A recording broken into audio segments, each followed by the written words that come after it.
উপন্যাস নিয়ে আলোচনায় আজকে আমি আলোচনা করব বিভূতিভূষণ বন্দ্যোপাধ্যায়ের অশনি সংকেত উপন্যাস নিয়ে।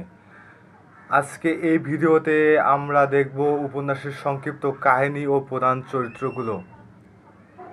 অশনি সংকেত উপন্যাসটি 1942-43 সালের বাংলার মন্বন্তর বা দুর্ভিক্ষ নিয়ে রচিত হয়েছে।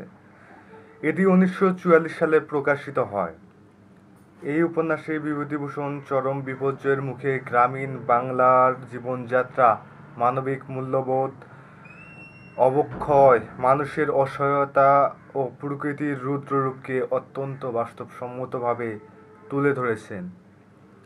উপন্যাসের সংক্ষিপ্ত কাহিনী। অশনি সংকেত উপন্যাসের কাহিনী দ্বিতীয় বিশ্বযুদ্ধের সময়কার 1942-43 সালে, অর্থাৎ বাংলার মন্বন্তর বা 50-এর মন্বন্তরকে কেন্দ্র করে আবর্তিত। উপন্যাসের পটভূমি হল পশ্চিমবঙ্গের এক অত্যন্ত প্রত্যন্ত গ্রাম। কাহিনীর প্রধান চরিত্র গঙ্গাচরণ, যে একজন অল্প শিক্ষিত ব্রাহ্মণ যুবক। সে তার স্ত্রী অনঙ্গ বউকে সাথে নিয়ে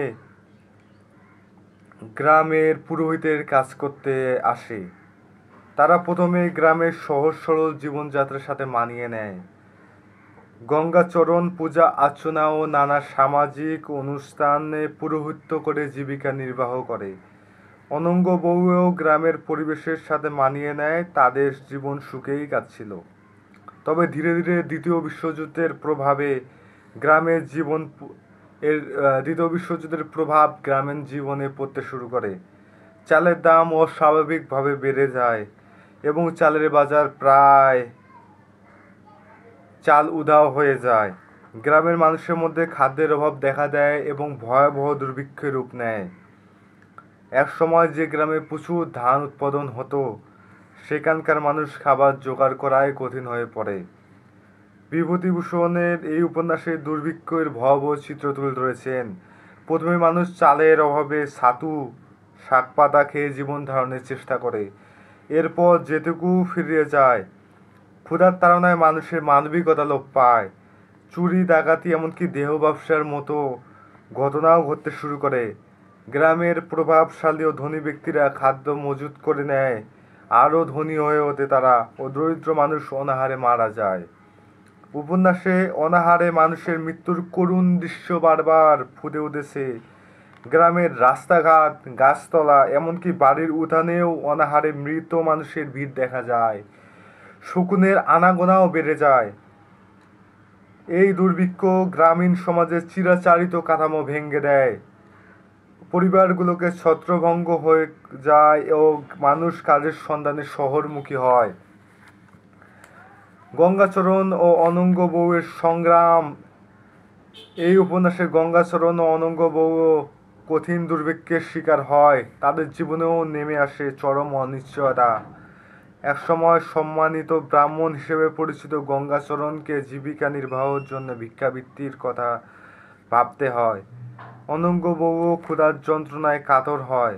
তাদের ভালোবাসার সম্পর্ক এই কঠিন বাস্তবতার মুখে পড়ে শেষ পর্যন্ত তাদের গ্রাম ছেড়ে চলে যেতে হয়। উপন্যাসটি প্রকৃতির রুদ্ররূপ ও মানুষের অসহায়ত্বকে তুলে ধরে। সেখানকার জীবনের প্রতি মানুষের যে আকাঙ্ক্ষা থাকা সত্ত্বেও মানুষ নিয়তির কাছে পরাজিত হয়। এটি কেবল দুর্ভিক্ষের কাহিনী নয়, বরং মানব সভ্যতার এক চরম সংকটের দলিল। অশনি সংকেত উপন্যাসের প্রধান যে চরিত্রগুলো তা হলো গঙ্গাচরণ উপন্যাসের প্রধান পুরুষ চরিত্র। সে একজন ব্রাহ্মণ যুবক ও গ্রামের পুরোহিত।